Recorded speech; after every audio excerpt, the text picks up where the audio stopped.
అదే RTV app వార్తల్ని క్షణాల్లో చదివే అవకాశం ఉంటుంది. ఒక న్యూస్ పేపర్, ఒక టెలివిజన్ ఛానల్ మీ చేతుల్లో ఎప్పుడూ ఉంటాయి. అందమైన కేరళను ప్రకృతి విపత్తు అల్లకల్లోలం చేసింది. కేరళలో వైనాడ్లో చురామలై, ముండక్కల్ ఈ గ్రామాలు నామరూపాలు లేకుండా పోయాయి. ఒక 4-5 గ్రామాలు నామరూపాలు లేకుండా పోయాయి. ప్రపంచ పటంలో వాడి పేర్లు మాత్రమే ఉంటాయి, కానీ అక్కడ ఒక శ్మశానాన్ని తలపిస్తూ ఉంటుంది. అక్కడ నిన్న మీకు విజువల్స్లో చూపించాము. అక్కడ ఒక పెద్ద నది ప్రవహిస్తూ ఉంది. ఆ ఇళ్ళన్నీ కూడా కొట్టుకుని వెళ్ళిపోయి ఉన్నాయి. ఒక పెద్ద నదిలాగా పెద్ద బ్రిడ్జ్ కూడా వేశారు. మరి అంత పెద్ద బ్రిడ్జ్ వేశారు, అంత పెద్ద నదిలో అంత వాళ్ళున ఇల్లు ఎలా కట్టుండుంటారో అనే డౌట్ మీకు రావచ్చు. అక్కడ ఆ విపత్తు సంభవించడానికి ముందు ఆ గ్రామం ఎలా ఉంటుందనే డౌట్ కూడా రావచ్చు. సో కొన్ని చోట్ల పెద్ద పెద్ద కాలువలు ఉన్నాయి, కొన్ని చోట్ల చిన్న చిన్న కాలువలు ఉన్నాయి. ఇప్పుడు నేను ఒక స్టే చేసిన హోటల్ దగ్గర కూడా అలాంటి పరిస్థితులే ఉన్నాయి. ఇప్పుడు నేను ఇక్కడ స్టే చేశాను, ఇదే మేము స్టే చేసిన హోటల్.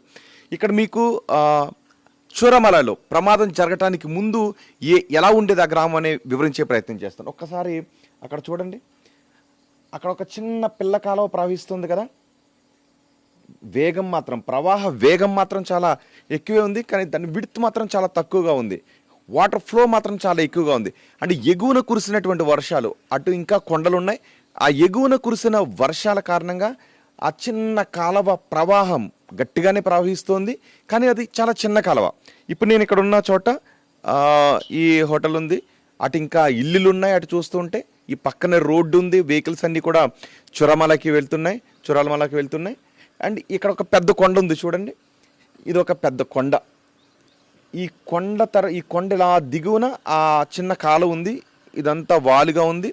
మళ్ళీ ఇటు ఒక పెద్ద కొండ ఉంది. ఇక్కడ చాలా ఇల్లులు ఉన్నాయి. ఇది ఒక గ్రామం. అలాగే కొన్ని చోట్ల టీ ఎస్టేట్లు ఇవన్నీ కూడా కొండను అలా తొలుస్తూ ఆ కొండ మధ్య భాగంలో కొన్ని ఇళ్ళ నిర్మాణం కూడా జరిగింది. ఒక్కసారి నేను ఇటు వస్తాను, రాజశేఖర్ అటు వెళ్ళి మీకు అక్కడ ఉన్న ఇల్లుని కూడా చూపిస్తాడు. చూడండి ఒక్కసారి, అక్కడ కొన్ని ఇల్లులు ఉన్నాయి కదా, ఇది ఒక గ్రామం. ఇవన్నీ కూడా ఆ చిన్న కాలువ ప్రవహిస్తుంది కదా, ఆ కాలువ పక్కనే ఇవన్నీ ఉన్నాయి. ఆ కొండ వాలుల్లో ఇవన్నీ ఉన్నాయి. ఇటు చుట్టూ ఎత్తైన కొండలు ఉన్నాయి. అండ్ ఇటు పక్కన కొండ ఉంది, ఇటు పక్కన కూడా నా వెనుక కూడా ఆ కొండ ఉంది. సో ఎగువ కురిసిన వర్షాలు, ఆ రోజు క్లౌడ్ బరస్ట్ జరిగింది. కేంద్ర ప్రభుత్వం చెప్తోంది మేము ముందుగానే హెచ్చరించాం, అక్కడ ల్యాండ్ స్లైడ్స్ జరిగే అవకాశం ఉంటుందని మేము ముందుగానే హెచ్చరించామని చెప్తోంది. భారీ వర్షాలు కురిసే అవకాశం ఉంది అని అన్నప్పుడు అక్కడ ల్యాండ్ స్లైడ్ జరిగే సో కేరళ ప్రభుత్వం అది చేయించలేదు.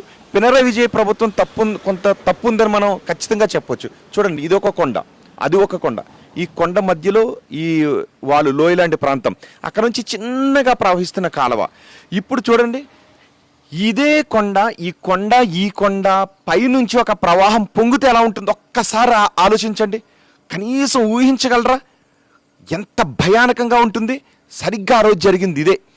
ఈ కాలువ, ఆ ఎగువను కురిసిన వర్షాలు అక్కడ నుంచి ఉధృతంగా ఈ కొండంత ఎత్తున నీటి ప్రవాహం వచ్చింది. అప్పుడు ఏమవుతుంది, ఇప్పుడు నేను నిలబడ్డ ఇల్లు అమాంతం కొట్టుకుని వెళ్ళిపోయింది అనమాట. అందుకే ఇప్పటికీ అక్కడ కొన్ని ఇల్లు సగం కొట్టుకుని వెళ్ళిపోయాయి, కొన్ని ఇల్లు నామరూపాలు లేకుండా మారిపోయాయి. ఇక్కడ ఒక ఇల్లు ఉండేది, గుడి ఉండేది, బడి ఉండేది అని నేను చెప్పాను కదా. కొంత అది ఉన్నప్పుడు ఎలా అనే డౌట్ మీకు రావచ్చు, అలా ఎలా కొట్టుకు వెళ్ళిపోయింది, అయినా నది వాళ్ళ ఇల్లు ఎలా కట్టుకుని ఉండి ఉంటారనే డౌట్ మీకు వస్తుంది కదా. అందుకే చెప్తున్నాను. అంతకుముందు అక్కడ ఉన్నది కేవలం ఇలాంటి ఒక చిన్న చిన్న కాలువలు ఉండేవన్నమాట. అవి ఈ కొండంత ఎత్తున నీటి ప్రవాహం ప్రవహించేటప్పటికీ ఇప్పుడు నేను నిలబడ్డ ఇల్లు కూడా అమాంతం వెళ్ళిపోయింది. ఆనవాళ్ళు లేకుండా ఇలాంటి ఒక ఊరు మాయమైపోయిన పరిస్థితి అక్కడ ఉంది. అందమైన ప్రకృతి మనకి కనిపిస్తూ ఉంటుంది, కానీ అదే ప్రకృతి ఒక 4-5 ఊళ్ళను నామరూపాలు లేకుండా చేసేసింది. 100 కుటుంబాల్లో విషాదాన్ని నింపింది. దీనికి ప్రభుత్వం ముందస్తు అంచనా లేకపోవడం. ఎందుకంటే జనాలను హెచ్చరించాల్సింది, అప్రమత్తం చేయాల్సింది ప్రభుత్వం. సో ప్రభుత్వం అలాంటి పని చేయకపోవడం నిజంగా ప్రభుత్వ వైఫల్యంగానే చెప్పుకోవాలి. సో దానికి కేంద్రం ఒకటంటూ ఉంటే రాష్ట్ర ప్రభుత్వం మరొకటి చెప్తుంది. సహాయక చర్యలు అయితే ఉధృతంగా కొనసాగుతున్నాయి.